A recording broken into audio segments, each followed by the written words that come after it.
నమస్తే అమ్మా, నమస్తే. బాగున్నారా? బాగున్నాం. అన్న ఇప్పటికి కూడా ఆలస్యం కాలేదన్నా. నెక్స్ట్ టైం మీకు తప్పకుండా ఆపర్చునిటీ ఇస్తానా? ఇప్పుడు కూడా మీకు పార్టీలో చాలా సముచితమైన స్థానం ఇస్తాము, మీకు గౌరవం ఇస్తాము. మీరు సొంతం అన్న మీరు ఇట్లా చేస్తే ఎట్లా అర్థం చేసుకోకుండా? అన్నా నేనైతే మీకు ఇయ్యాలనే అనుకున్నానన్నా. నేను మిమ్మల్ని అకామిడేట్ చెయ్యకుండా చేయాలని నా ఉద్దేశం మొదటి నుంచి కాదు. నేనేదో డబ్బుల కోసమో మా టీం ఏదో డబ్బుల కోసమో బిల్లుబాబును చేశామనేది వాస్తవం కాదు కదన్నా. మరి ఇట్లా ప్రచారం చేయడం కూడా కరెక్ట్ కాదు కదా. మీరు నేను ఏం ప్రచారం చేయలేదు మీ గురించి.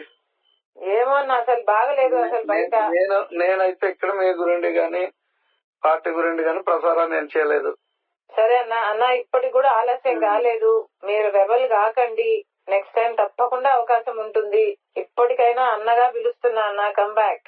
ఏ రోజు జెండా మోయిన వాడికి, ఏ రోజు పార్టీలో లేని వాళ్ళకి ఇచ్చేయడం వల్ల నాకు అది మరొక విషయం ఏంటంటే, మీరు ఆ వేలాది జనాల ముందు మరొక ప్రకటన చేయకపోయినా బాగుండేది. నేను అక్కడ ప్రకటన చేయడం వల్ల నేను డిసప్పాయింట్ అయ్యాను. మా వాళ్ళు మరొక ఇది అయిపోయారు.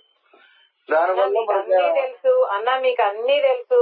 మీకు కాంగ్రెస్ ఓట్ బ్యాంకు ముఖ్యము, మనకు వైసీపీ ఓట్ బ్యాంకు కూడా ముఖ్యము. రెండు కలిసి వస్తాయని కదా నేను తీసుకుంది.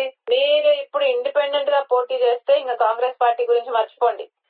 మర్చిపోమంటే నేను మర్చిపోతాను. మర్చిపోండి.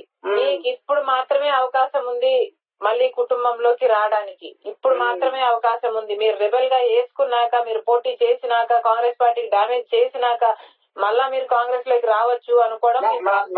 నా భవిష్యత్తు డామేజ్ అయింది. నాకు ఇంకేముంది మరి. అదే అన్న, ఇప్పుడే ఆలోచించుకోండి. మళ్ళీ మీ కాంగ్రెస్ పార్టీ అవసరము అనుకోని ఎన్నిక వస్తే మీకు ఇక్కడ స్థానం ఉండదు. అదే అన్న, మీరు ఇప్పుడే ఆలోచించుకోండి. ఏమైనా మీరు ఇప్పుడే ఆలోచించుకోండి. అవునవును, సరే అన్న. మంచిది. ఓకే.